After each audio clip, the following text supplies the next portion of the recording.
Parles-tu français? Hablas español? Parli italiano? If you've used Babbel, you would. Babbel's conversation-based techniques teaches you useful words and phrases to get you speaking quickly about the things you actually talk about in the real world. With lessons handcrafted by over 200 language experts and voiced by real native speakers, Babbel is like having a private tutor in your pocket. Start speaking with Babbel today. Get up to 55% off your Babbel subscription right now at babbel.com/Wondery. Spelled BABBEL.com/Wondery. Rules and restrictions may apply. Did you know that parents rank teaching financial literacy as the toughest life skill? That's where Greenlight comes in, the debit card and money app made for families. With Greenlight, you can send money to kids quickly, set up chores, automate allowance, and track spending with real-time notifications. Kids learn how to earn, save, and spend responsibly, while parents have peace of mind knowing smart money habits are being built with guardrails in place. Try Greenlight risk-free today at greenlight.com/Wondery. That's greenlight.com/Wondery. What can 160 years of experience teach you about the future? A lot, especially when it comes to protecting what matters. At Pacific Life, we've helped people and businesses confidently embrace the future with life insurance, retirement income, and employee benefits. With strategies built on strength and trust, and a promise to be here for you today and tomorrow. Ask a financial professional how Pacific Life can help you today. Pacific Life Insurance Company, Omaha, Nebraska, and in New York. Pacific Life and Annuity, Phoenix, Arizona. We're always trying to better what we want to be good at. And we're always gravitating towards what we're interested in. So yeah, serial killers, we do know now some have studied others. Some serial killers are, accused serial killer Rex Heuermann. We know that he studied some of John Douglas's work to try to make sure he was better. Of course, that is now being used as evidence against him. So it's, even though he thought it was going to help him avoid detection, it actually is now evidence against him. That's Julia Cowley, a retired FBI profiler and the host of the Consult podcast. This is the Silver Linings Handbook podcast. I'm Jason Blair.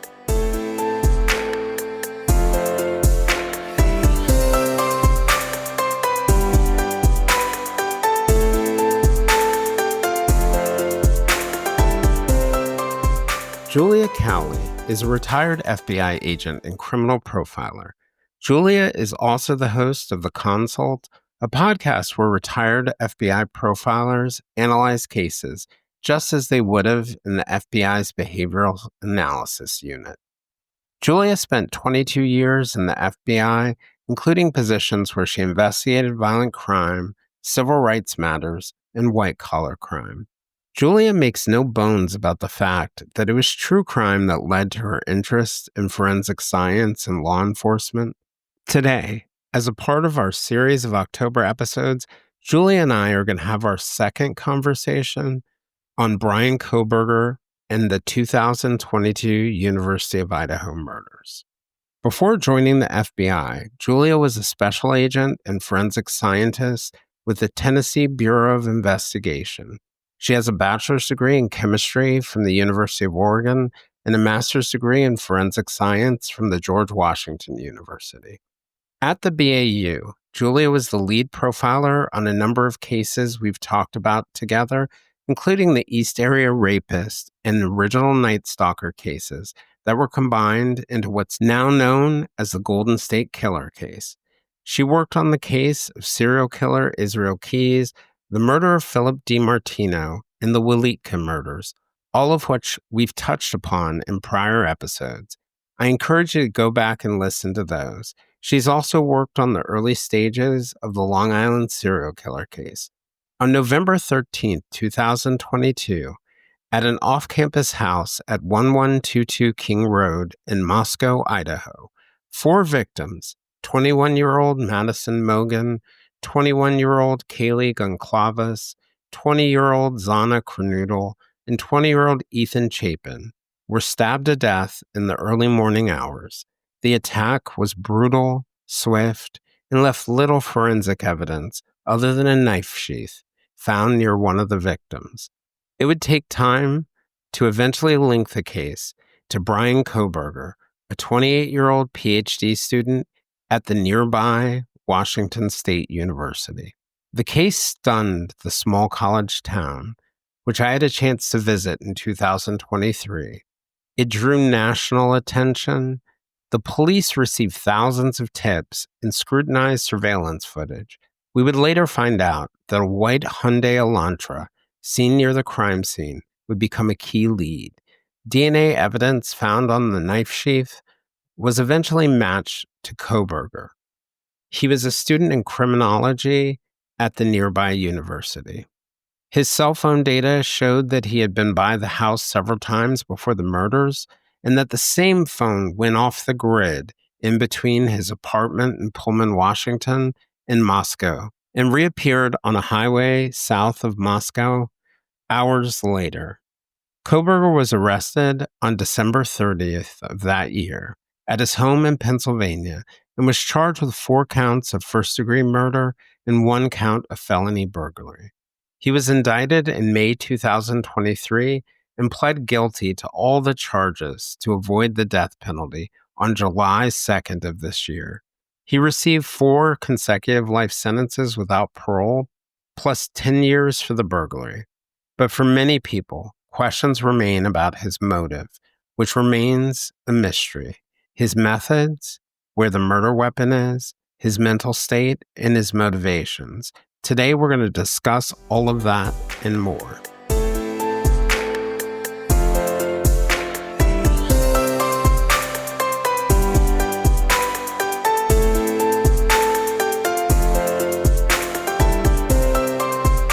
Years later, they haven't killed a person or done something harmful. But it sounds like what you're saying is that this doesn't really fit the mold of those kinds of one-off murders. This fits the mold of somebody who is like, I always think of Israel Keys or Rader or Bundy. Killing was their job. Like, whatever they were doing was their side job. Like, really, their job was killing, and it had that similar feel.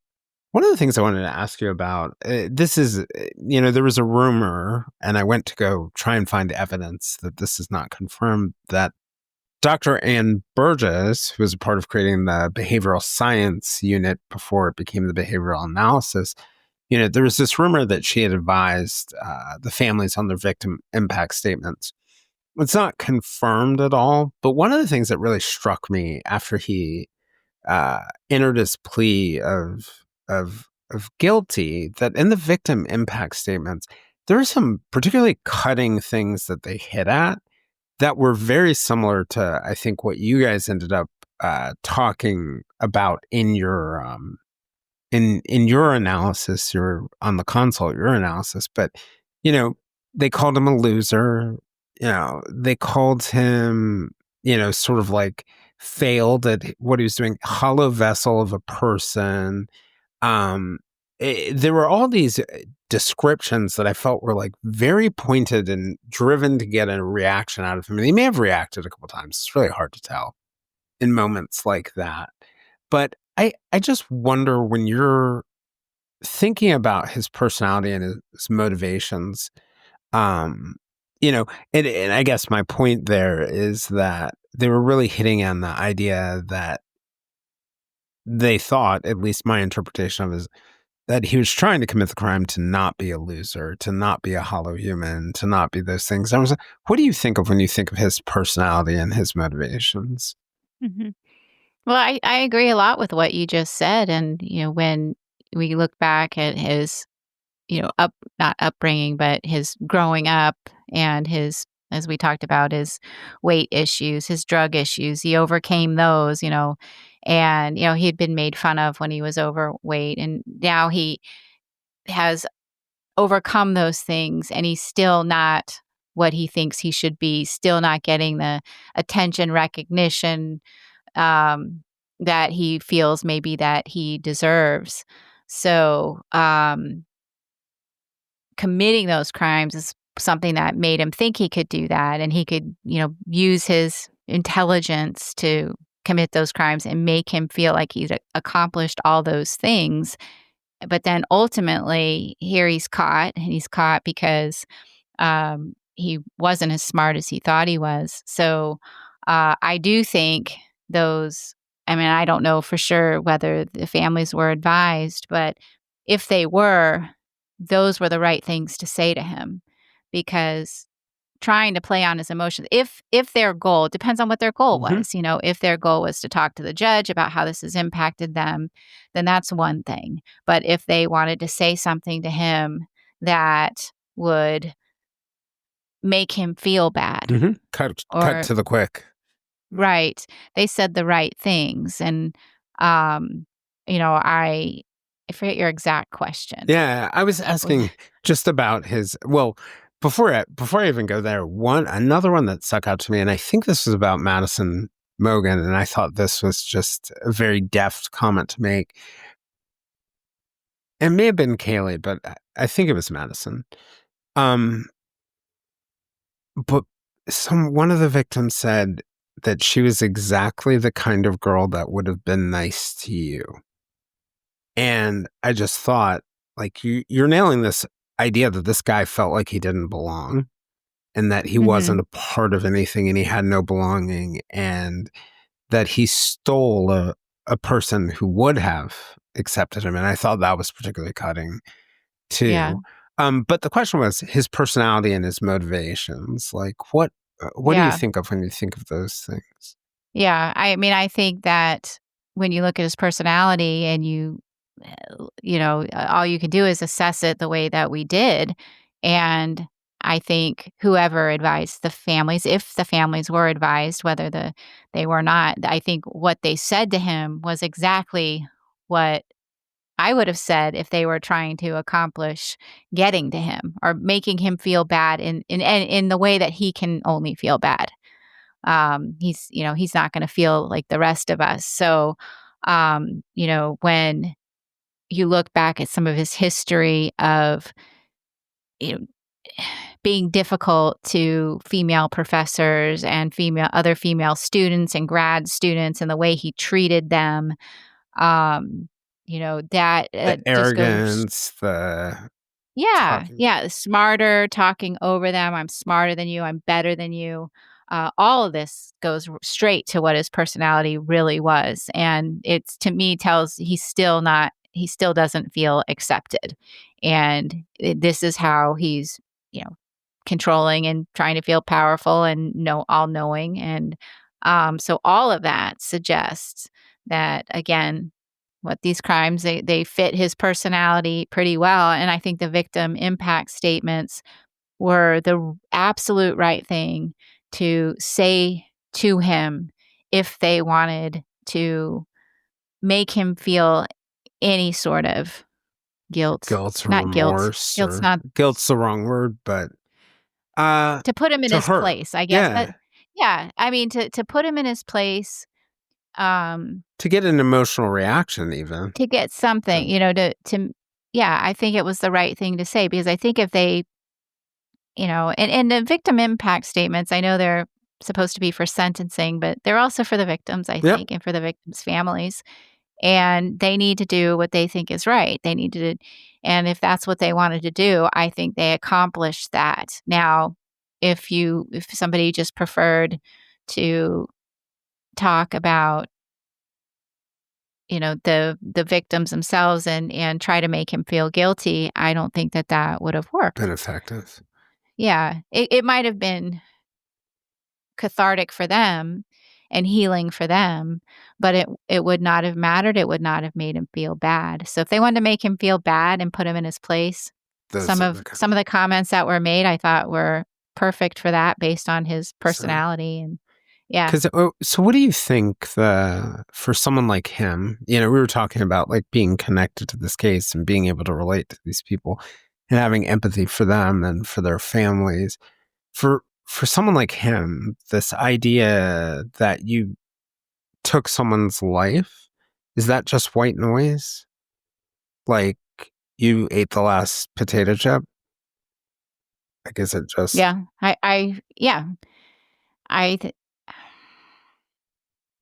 it's really hard to say. His view of taking a life is more like I'm super powerful, not I actually took a life. It's just a whole different concept. So I think there is significance to him taking a life, but not the way it would be significant to you and me, and the way it might be for the people. executioner, or it might be for somebody who got it. Yeah. He doesn't value life the way that we value life. He values life in that if I can take this life, that makes me a bigger, better, more effective, more powerful person, as opposed to I have just, taken a part of this world away that could have contributed. Like, he doesn't understand it's almost the like way the we do. same thing, right? Like you and I would say, "Oh wow, I've taken this part of the world away," and he would say, "Oh yeah, I took a part of this world away." Yeah, I don't think it's as meaningless to him as maybe a potato chip, but it might actually have the opposite effect, right? Where I do think it's meaningful. I do think oftentimes when a serial killer takes someone's life, it is meaningful to them in a way. It is important. I don't think but it's not in the same way as it would be to you and me. Yeah. This is like an accomplishment maybe for him, thumbs up. Yep. Yeah, just like the selfie. The selfie probably says a lot. But his value of a life is nothing. He absolutely has no value for a life. I think he has a concept that lives are valued. And that's why, that will be the ultimate thing. Like it's a prize. Life. From 1989 to 1995, Nurse Kristen Gilbert murdered 4 of her patients at the Veterans Affairs Medical Center in Massachusetts, and she's suspected of killing dozens more. On Mind of a Monster, a podcast from ID, criminal psychologist Dr. Michelle Ward dives into Kristen Gilbert's twisted mind to try and find out why she killed her patients and how she was able to do it in front of her colleagues. She speaks with detectives, journalists, nurses, and victims' families to unpack Gilbert's life and crimes on Ward C. Listen to Mind of a Monster, The Killer Nurse, wherever you get your podcasts. At Arizona State University, we're bringing world-class education from our globally acclaimed faculty to you. Earn your degree from the nation's most innovative university, online. That's a degree better. Learn more at asuonline.asu.edu. Yeah, it's a prize to be taken. Yeah, I think it's more like that. But value, what it would do to the loved ones, to the survivors, the pain that it'll cause. To his own family. Yeah. Just none of that resonates because he does not value life the way that we do in any regard. He values it like, what can it do for me? How can it make me feel better if I do this? One of the things that really stuck out to me too about him, and I've told you about my trip to Lewiston, Idaho the year afterwards, and I went up and I stayed in Moscow for 2 nights, I think, and I visited the scene, the university, downtown, a couple different places, and got a lay of the land and a feel for things. But I had actually I was going to the area to look into the Lewis Clark Valley serial killer case. And there's one point in my whole trip where both of these things totally collide, because I'm going to a place where in the Lewis Clark Valley serial killer case, a bridge that where body parts were thrown off of. And so I was getting underneath the bridge to where it was, and there's like a parking lot and a grocery store right there, and it walks out onto the Snake River. And it's the exact place that Bryan Kohberger went the day afterwards to buy cleaning supplies. I mean, it's like literally on top of, they were crossing each other's paths. And one of the places that he turned that other night, or the night of the murders that that they said he turned on, was another sort of key site in that serial killer case. And it got me thinking of like, well, one, it got me thinking that knife is in the Snake River. And two, it got me thinking, like, honestly, you could drop a school bus in the Snake River and nobody's going to find it. So I'm guessing it's in something like that or similar. But the other thing it got me thinking about is it made me ask myself, I wonder whether he knew about the Lewis Clark Valley serial killer and whether he was like walking in that same path to some extent. And, I think of people like Israel Keyes or Rex Herman in the Long Island serial killer case, where they had books where they read about profiling or read about serial killers. And I also think about how Kohberger reminds me of so many of them, like as methodical as, Ted Bundy, and, sort of like hints of, I guess, hints of some of the Dennis Rader planning and control related stuff. And I always wonder myself, do serial killers study serial killers to try to figure out how to be better serial killers? Yeah, I think some do. And I think they read about them because that's what they're interested in. I mean, we gravitate toward what we're interested in, and whether our motives are good or bad, we're going to read about them. So yeah, and I do think, there is an element, like as a law enforcement officer, I read about, well, how can I be better at my job? And I'll read books on interrogation or whatever. So we're always trying to better what we want to be good at. And we're always gravitating towards what we're interested in. So yeah, serial killers, we do know now some have studied others. Some serial killers are, accused serial killer Rex Heuermann. We know that he studied some of John Douglas's work to try to make sure he was better. Of course, that is now being used as evidence against him. Right. So it's, even though he thought it was going to help him avoid detection, it actually is now evidence against him. Whether it's used in court, I don't know. But yeah, so there is, now, do they all do that? I don't know for sure, but I wouldn't say they all do that. But there's a handful that we know that have done that. Yeah.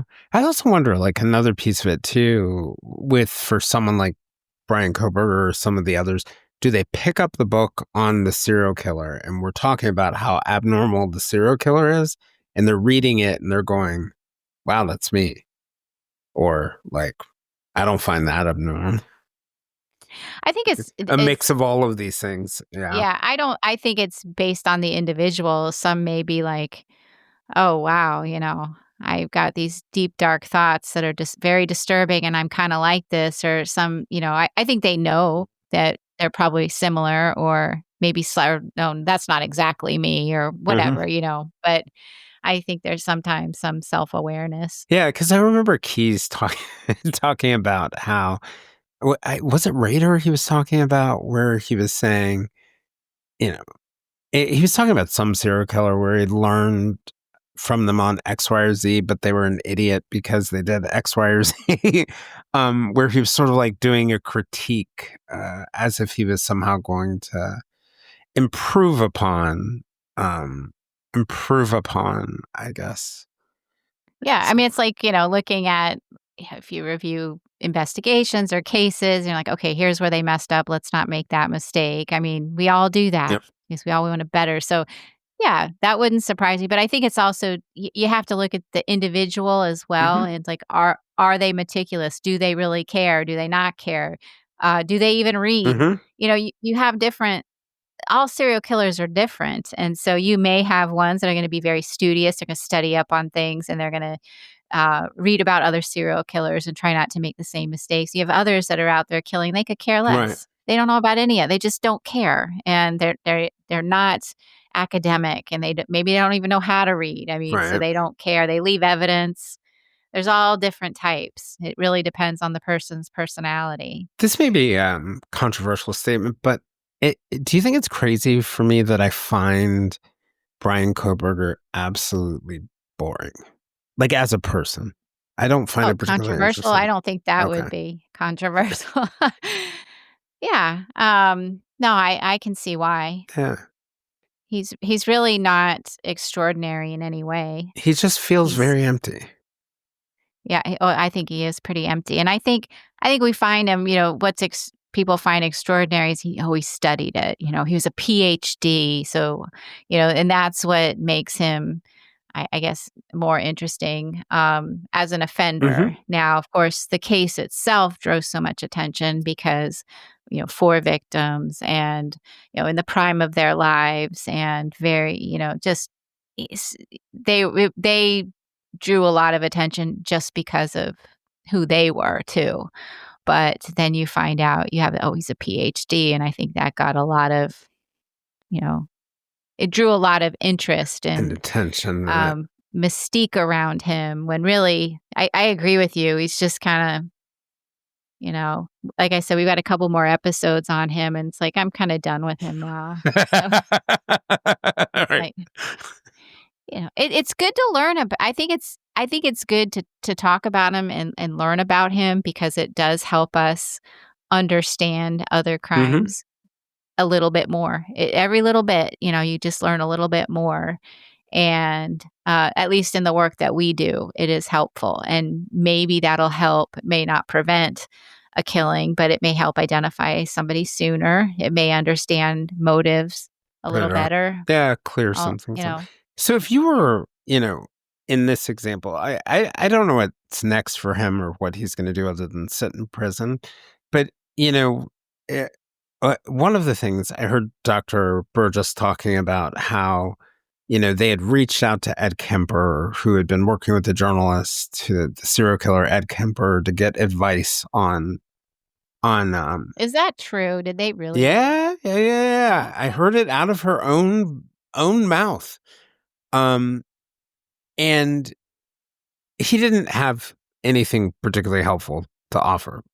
I wouldn't think he would. Didn't. I feel that this is a case of people just believing the myth. Yes, right. That like all serial killers understand each other, and you're going to be like, Hannibal Lecter is going to help us solve the crime. That just really has a feel to Silence it. of the Lambs kind of vibe. I can't imagine. I did not hear about this until you mentioned it, like in the show notes earlier. It's the first time I ever heard about that. I'm like, how would he help? So the funny part was, when I first saw it, I didn't believe it. So I went to go get the recording of her actually saying it, and he didn't actually help. I would think you. I mean, I would think he'd be like, "What do you?" Yes. Why are you asking me? It's not my kind of crime. But one of the things that people have talked about, like, is he going to ever share his motive? Will he ever be helpful in solving other crimes or other things like that?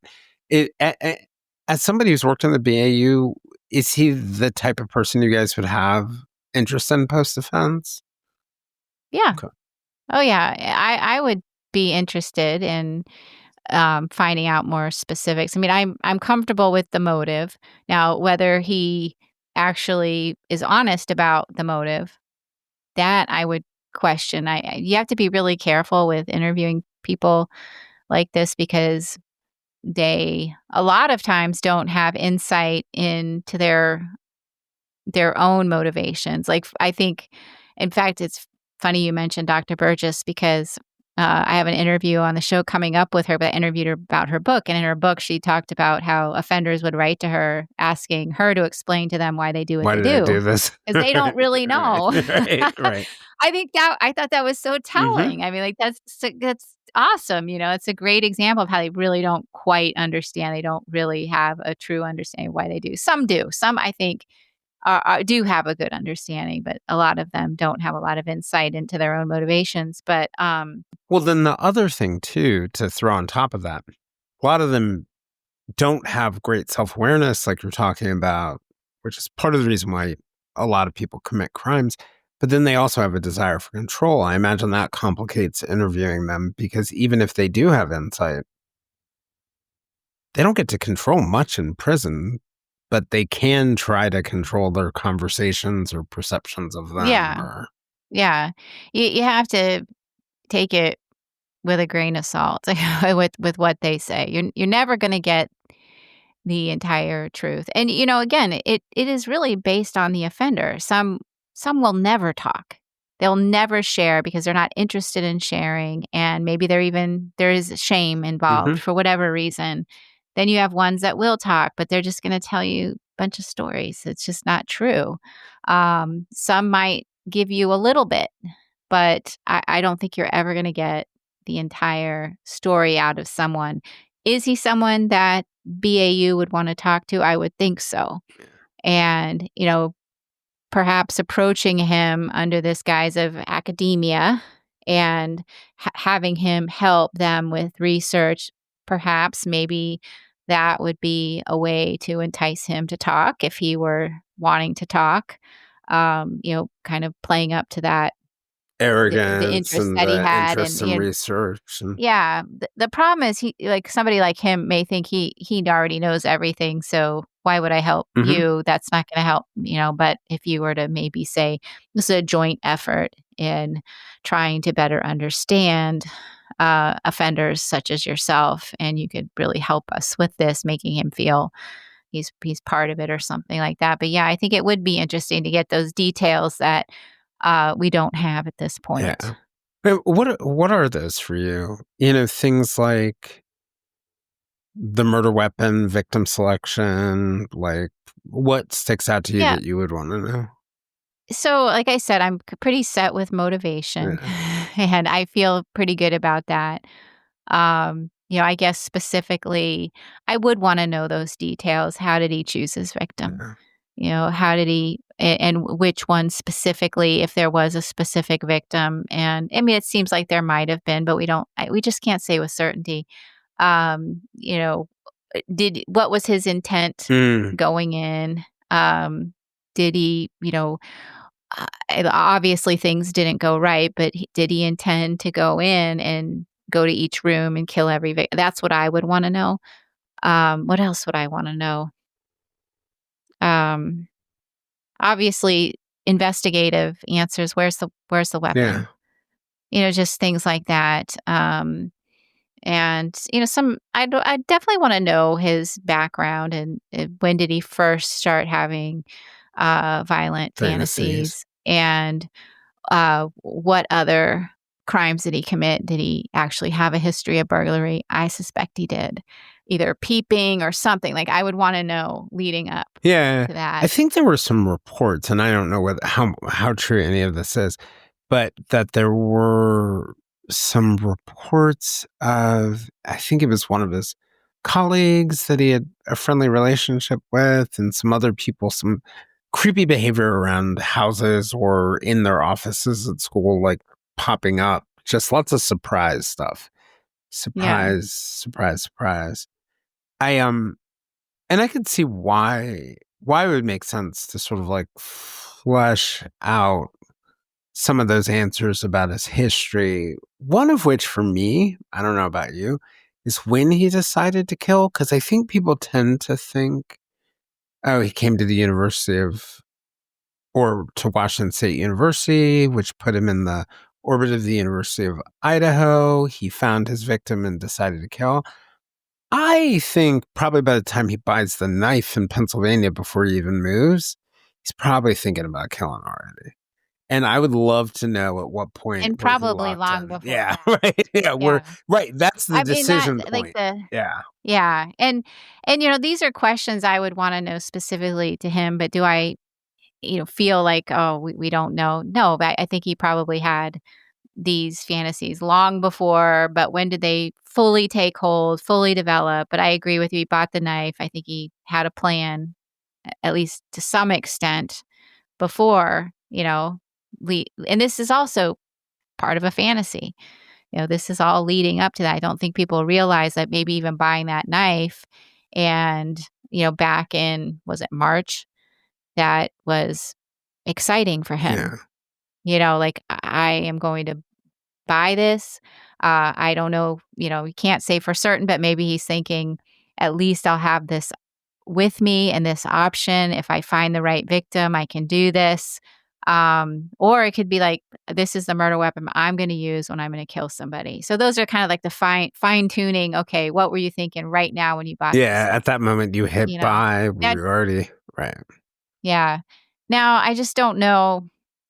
Is is he somebody who's going to ever own up? And that would be like looking back at other things he did wrong. Did he own up to them? Did he make excuses? So you have to tailor what you know about him in any answers he would give you going And then you forward. have to sort of use that as an interpretive lens for whatever potential answers you get. I'm going to kind of pivot here and want him to talk about just profiling in general. And it's been interesting to listen to those of you guys who actually come out of BAU. There are not a ton of you who actually talk a lot publicly, but there are a ton of people who call themselves profilers. Some who have worked with the FBI, some who have not, but they they market themselves. And then, if you enter the world that you should never enter, because I know you don't go there, but the world of Reddit, as I would call it, or within the Reddit news network, there are plenty of people who fancy themselves as amateur profilers. And I remember in this case, one of the things that kind of threw me from the beginning were immediately afterwards, there were all these accusations against different people. The boyfriend of one of the victims, a University of Idaho teacher was accused. I think a woman who was a professor there was accused by a TikToker. Once we found out that one of the people who were in the house who actually saw him as he was walking out, and my guess is he probably didn't kill her because he was exhausted or he didn't even notice her at that point. But, the court records just used her initials and her name was out there just instantly. And there were also theories about her and the other roommate and some kind of drug conspiracy. But it's been very interesting to watch from all these universes and worlds, people's quote unquote profiles of what the killer must be like or what's really going on here. And one of the interesting things about listening to you guys on the consult and listening to other people who occasionally comment who worked in the BAU, it seems like there are just some basic fundamentals we should take when we're looking at behaviors. One of which is look at the data first. Don't go with your gut. Look at what the data says. And I was just curious in looking at a case like this, because I know BAU was brought in early on the case. What are the first steps that you guys do, which clearly my amateur sleuth friends don't do, but what are the first steps that you guys do when you're looking at a case? Yeah, I think it depends on the profiler, but for the most part, we're going to want to see the crime scene. We're going to want to understand the dynamics, what happened, what was the interaction between the offender and the victims. All those things you don't know early on. Was the house broken into? Was there, is there blood? I mean, there's so much that evidence at the crime scene, even too early. If BAU is brought in too early and you don't have lab results back, you may not know, okay, whose blood is that? Can we, so with for example, Xana, her blood may be in a specific location. So, she may have come out of her room or, I'm just giving you an example. These are the facts we need to know because that way it might tell us, okay, was there a specific victim sequence targeted? Of events and, And when you don't have the information and you don't know, okay, yes, 4 people were killed, but how were they killed? Where were they killed? Were they sleeping? We don't have any of those details. So that would be something we would want to know. All the crime scene dynamics, lab results, autopsies, injuries. Of course, we would be victimology, because you have to start there, trying to determine what their risks were.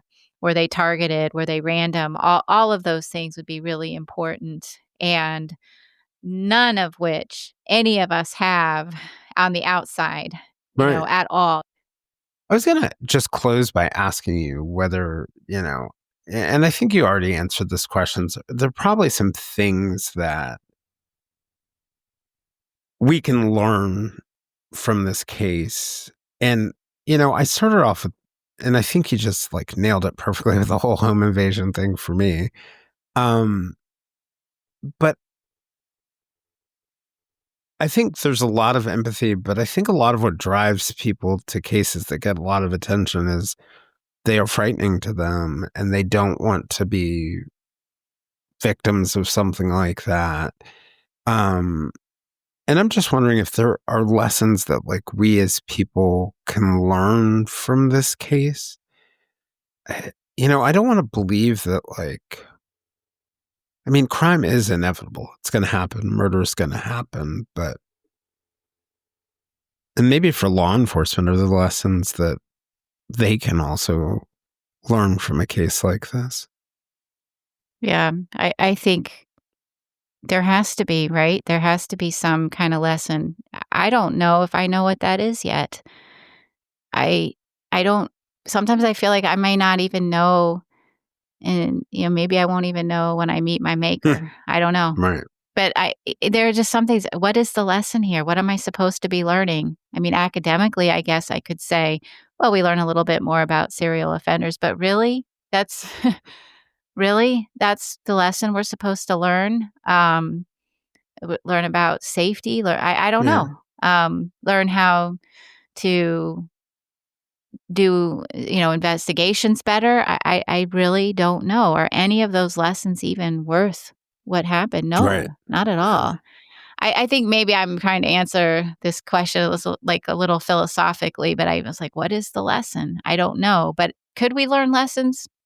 Yeah. I mean, I rattled off a few. I think if there's any lesson in this, it's probably a philosophical one as opposed to purely law enforcement one. It's probably that life is precious. And, there are going to be some people who don't see it as precious as us, but those of us who do see it that way, maybe treat it that way. Yeah. And not just the lives of the victims who are lost, every life. Yeah. Every life, the precious lives of the survivors of that house. I think about, when I think about this case, and it's probably part of why I also feel very emotional about it as I think about them when I'm, saying the names of the 4 victims. But I mean, please, everybody, let's think about them and, don't contribute any more to their pain by making false accusations and stuff. It's like, that's where I think people are missing that their lives are really precious too. Yeah, and they're still here. And yeah. And then generally, like you said, it's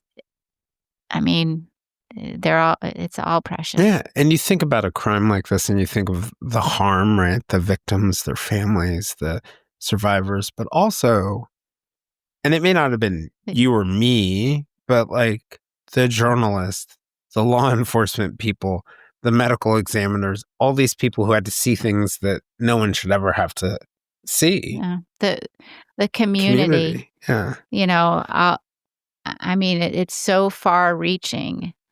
And it's not just there in Idaho. It's so far reaching, the damage that has been done by a single person. Thanks for joining me for the second of 2 conversations with Julia on the 2022 University of Idaho murders and Bryan Kohberger.